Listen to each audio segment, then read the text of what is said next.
رمضان المبارک کے آخری عشرہ کا اعتکاف۔ رمضان کے آخری عشرہ کے اعتکاف کے سلسلے میں روایات شاہد ہیں کہ حضرت صلی اللہ علیہ وسلم کو حکم ملنے کے بعد کبھی اس کا ناغہ نہیں فرمایا، اور ایک روایت میں آتا ہے کہ جس شخص نے رمضان مبارک کے 10 دنوں کا اعتکاف کیا اس کو 2 حج اور 2 عمرہ کا ثواب عطا کیا جائے گا۔ من اعتکف عشرا فی رمضان کان کحجتین وعمرتین۔ دیکھیے کتنی معمولی قربانی پر اللہ تبارک و تعالیٰ کی طرف سے کس قدر عظیم نعمتوں کا وعدہ کیا جا رہا ہے۔ آج کسی شخص کو اگر کسی لیڈر اور حکمراں کی کوٹھی پر چند دن رہنے کی اجازت مل جائے تو وہ اسے بہت ہی فخر کی چیز سمجھتا ہے، اور جگہ جگہ اس کو عظیم عزت افزائی جان کر اتراتا پھرتا ہے۔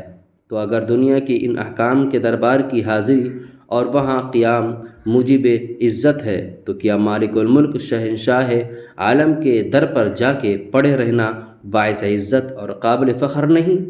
پھر یہ دیکھیں کہ اس چند روزہ ماحول میں رہ کر ہماری طبیعت میں کتنی بشاشت اور روحانی فرحت پیدا ہوتی ہے، اور کس طرح ایمان کی زیادتی محسوس طور پر معلوم ہوتی ہے۔ حقیقت یہ ہے کہ اعتکاف سے ماہ مبارک کا لطف دوبالا ہو جاتا ہے، اور اس کے ذریعہ شب قدر میں عبادت کی سعادت یقینی طور پر حاصل ہو جاتی ہے۔